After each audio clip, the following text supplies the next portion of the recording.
Operation Sindoor చాలా victory సాధించింది. మన త్రివిధ దళాలు కూడా ఘనంగా పాకిస్తాన్ మీద దాడి చేశాయి. పాకిస్తాన్ తోకముడిచింది. ఇది గొప్ప దేశానికి విజయంగానే చెప్పాల్సి ఉంటుంది. దేశం మొత్తం కూడా సామాన్య ప్రజలే కాకుండా కుల మత వర్గ ప్రాంతాలకు అతీతంగా దేశమంతా ఒకే మాట ఒకే బాటగా నిలిచింది. రాజకీయ పార్టీలు కూడా ఒకే మాట ఒకే బాటగా నిలిచాయి. ప్రభుత్వ నిర్ణయాన్ని స్వాగతించాయి. ప్రభుత్వం చేసుకుంటున్నటువంటి ఏ చర్యనైనా సరే సపోర్ట్ చేస్తామని చెప్పాయి.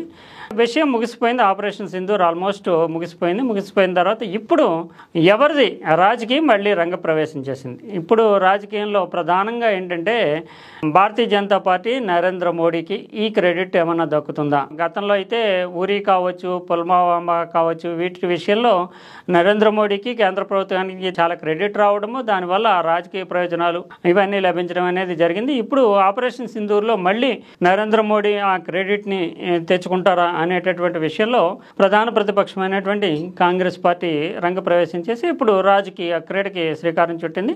నిజానికి నరేంద్ర మోడీ కూడా ఉరీ కానీ పుల్వామా కానీ అప్పుడు సాధించినటువంటి అంతటి గొప్ప క్రెడిట్ని ఆపరేషన్ సింధూర్లో సాధించలేకపోయారనే చెప్పాలి. ఎందుకంటే సింధూర్ని హఠాత్తుగా మనది పైచేయిగా ఉండగానే ఆపేయడం, అమెరికా చెప్పిన దాని మీద ఆపేరనేటటువంటి వాదన, దీంతో మూడో దేశం ఒత్తిడికి నరేంద్ర మోడీ ప్రభుత్వం లొంగుతుందని, తర్వాత పాకిస్తాన్ మీద ఖచ్చితంగా స్పష్టమైనటువంటి విజయం సాధించగలము అనేటటువంటి నమ్మకం ఏర్పడినటువంటి స్థితిలో హఠాత్తుగా ఆపరేషన్ ఆపేయడం, దీంతో కొంత ఇబ్బందికరమైనటువంటి రాజకీయ వాతావరణాన్ని నరేంద్ర మోడీ ఎదుర్కొంటున్నారు. అయినప్పటికీ ఈ దాడిని పాకిస్తాన్ని సింధు జలాలు ఆపేయడం కావచ్చు, దౌత్య సంబంధాలు కావచ్చు, వాణిజ్య సంబంధాలు నిలిపివేయడం కావచ్చు, పాకిస్తాన్ గుండెల్లో టెర్రర్ మోగించడం కావచ్చు, తర్వాత ఆ దేశం మీద క్షిపణులు ప్రయోగించి ఉగ్రవాద స్థావరాలను ధ్వంసం చేయడం కావచ్చు, ఆ తర్వాత డ్రోన్లని ఆ దేశం ప్రయోగించే డ్రోన్లను అడ్డుకోవడం కావచ్చు, ఇలా రకరకాల రూపాల్లో భారత ప్రభుత్వం సమర్థంగా వ్యవహరించింది. అంతేకాకుండా చివరి వరకు అంటే తెగేదాకా లాగడం కంటే కూడా మధ్య మార్గంగా దీర్ఘకాలం యుద్ధాలు చేసే వాతావరణం లేదు కనుక మధ్య మార్గంగా పాకిస్తాను లొంగిపోతున్నటువంటి పాకిస్తాను తమ ఓటమిని బహిరంగంగా అంగీకరించకపోయినా శాంతికి మేము సిద్ధం అంటూ పాకిస్తానే ముందుకు రావడంతో ఒక శరణార్థిగా భావించి వదిలేయాలి అనేటటువంటి ధోరణి కావచ్చు, శాంతి దూతగా భారతదేశానికి ఉన్నటువంటి ముద్ర కావచ్చు, ఏదేమైనా భారత ప్రభుత్వం మాత్రము ఈ కాల్పుల విరమణకి ముందుకు వచ్చింది. అయితే దీనిని కూడా నరేంద్ర మోడీ ప్రభుత్వం మీద నెగిటివ్ ఇంపాక్ట్ పడటంతో సడన్గా ఆగిపోయిందనే నెగిటివ్ ఇంపాక్ట్ పడటంతో దాని నుంచి బయటపడేందుకు గాను బీజేపీ వర్గాలు, కేంద్ర నాయకత్వము ఆపరేషన్ సింధూర్ విక్టరీని ప్రజల్లోకి తీసుకెళ్లాలంటూ తిరంగా ర్యాలీలు అంటూ, తిరంగా ప్రదర్శనలు, తిరంగా విజయం అంటూ ఏదైతే నెగిటివ్ ఇంపాక్ట్, నెగిటివ్ ప్రచారం సోషల్ మీడియాలో జరుగుతుందో దాని నుంచి బయటపడేందుకు గాను గొప్ప విక్టరీగా ఇది కేంద్ర ప్రభుత్వము నరేంద్ర మోడీ నాయకత్వం సాధించినటువంటి విజయంగా ప్రచారం చేస్తూ తిరంగా అనేటటువంటి ప్రదర్శనలకి భారతీయ జనతా పార్టీ శ్రీకారం చుడుతోంది. ఇది నిజంగానే బీజేపీకి నరేంద్ర మోడీకి విజయంగా ప్రచారం అయితే కనుక రాజకీయంగా తమకు ఇబ్బందులు ఎదురవుతాయి కనుక కాంగ్రెస్ వెంటనే రంగంలో దిగింది.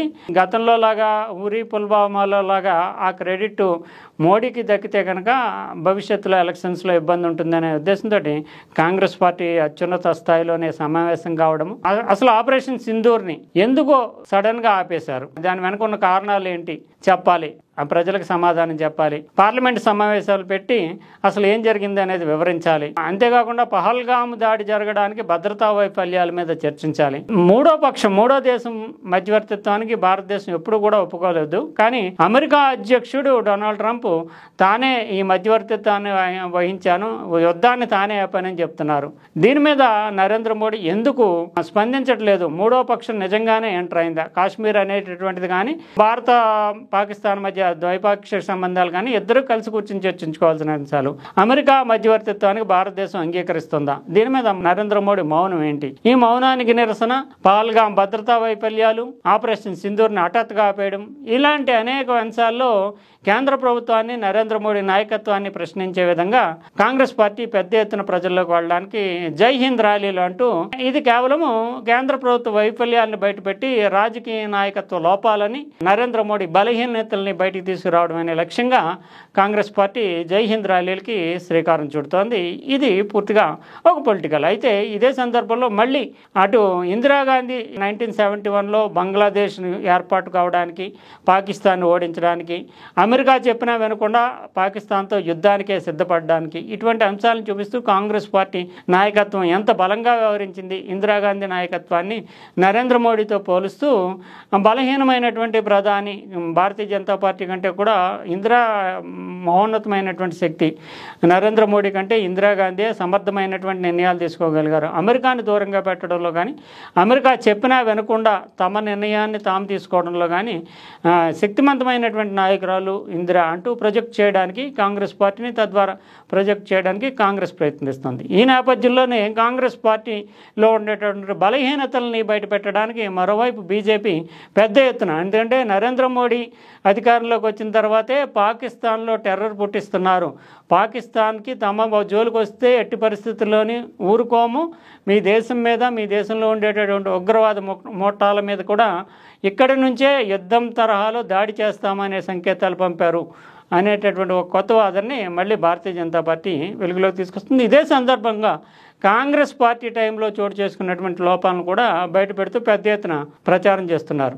2005లో ఢిల్లీ పేలుళ్ల సందర్భంగా 65 మంది చనిపోతే, 2005 అంటే అప్పుడు కాంగ్రెస్ మన్మోహన్ సింగ్ ప్రభుత్వం, 65 మంది చనిపోతే కూడా కనీసం పాకిస్తాన్ని హెచ్చరించడం కానీ, పాకిస్తాన్ మీద కనీస చర్యలు తీసుకోవడం కానీ చేయలేదు. 2005లో ఉన్నటువంటి కాంగ్రెస్ ప్రభుత్వము ఏం చేసింది? 65 మంది మన దేశస్తులు ఢిల్లీ బాంబు పేలుళ్లలో చనిపోతే, 2006లో మళ్ళీ ముంబైలో ట్రైన్ బ్లాస్ట్, అది కూడా ఉగ్రవాద చర్య, చనిపోతే 205 మంది చనిపోతే అప్పుడు ఏం చేశారు? 205 మంది చనిపోతే ముంబై ట్రైన్ బ్లాస్ట్స్లో ఉగ్రవాద ముక్కల వల్ల అప్పుడు కాంగ్రెస్ ప్రభుత్వం ఉంది. అసలు పాకిస్తాన్ కానీ ఈ ఉగ్రవాద ముఠాల మీద కానీ ఏం చర్య తీసుకున్నారు? 2008లో ఇంకా ముంబై నడిబొడ్డు మీదకి వచ్చి పాకిస్తాన్లో శిక్షణ పొందినటువంటి టెర్రరిస్టులు విధ్వంసం సృష్టించి 165 మందిని చంపేస్తే 26/11 ముంబైలో 2008లో అప్పట్లో ఉన్నటువంటి కాంగ్రెస్ ప్రభుత్వం పాకిస్తాన్ మీద ఏం చర్యలు తీసుకుంది?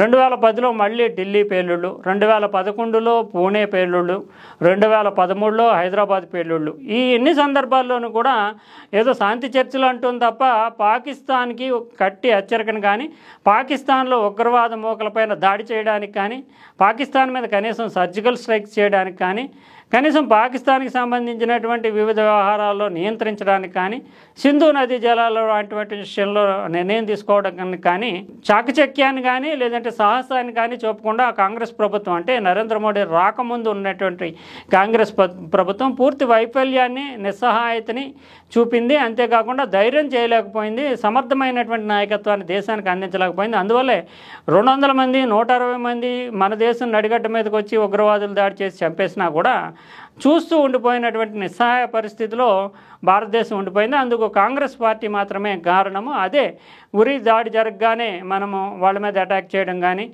పుల్వామా తర్వాత బాలాకోట్ మీద, అంటే ఆ దేశంలోకి వెళ్ళి క్షిపణులు ప్రయోగించడం కానీ, ఇప్పుడు చూస్తే కనుక పహల్గామ్ తర్వాత 9 ప్రాంతాల మీద దాడి చేయడం కానీ, ఉగ్రవాదులకు సంబంధించినటువంటి శిబిరాలను ధ్వంసం చేయడం, 100 మంది ఉగ్రవాదుల్ని చంపేయడం కానీ, తర్వాత ఆ దేశం దాడి చేస్తే కనుక మనము వాళ్ళ ఎయిర్పోర్ట్ల మీద దాడి చేయడం కానీ, ఇవన్నీ భారతదేశ సామర్థ్యానికి, భారతదేశం ఎటువంటి నిర్ణయం తీసుకుంటుంది అనేటటువంటి ఒక డెసిసివ్ యాక్షన్ ప్లాన్ని ప్రపంచం ముందు, పాకిస్తాన్ ముందు పెట్టడానికి, పాకిస్తాన్ దిగి వచ్చేలా చేయడానికి కేంద్రంలో ఉండేటటువంటి బీజేపీ, నరేంద్ర మోడీ నాయకత్వం నిదర్శనగా నిలిచిందంటూ భారతీయ జనతా పార్టీ పెద్ద ఎత్తున ప్రచారం చేస్తుంది. ఏదేమైనప్పటికీ కూడా ఇప్పుడు Congress party versus Bharatiya Janata party, ఈ రెండు కూడా టెర్రరిజం ప్లే గ్రౌండ్, అంటే ఉగ్రవాదం అనేటటువంటి ప్లే గ్రౌండ్లో పొలిటికల్ గేమ్. అంటే రాజకీయంగా మీది పై చేయ, మాది పై చేయ, మా నాయకత్వం గొప్పదా, మీ నాయకత్వం గొప్పదా, తద్వారా అప్పట్లో ఉండేటటువంటి నాయకత్వాన్ని, కాంగ్రెస్ నాయకత్వాన్ని కానీ, ఇప్పుడు ఉన్నటువంటి నరేంద్ర మోడీ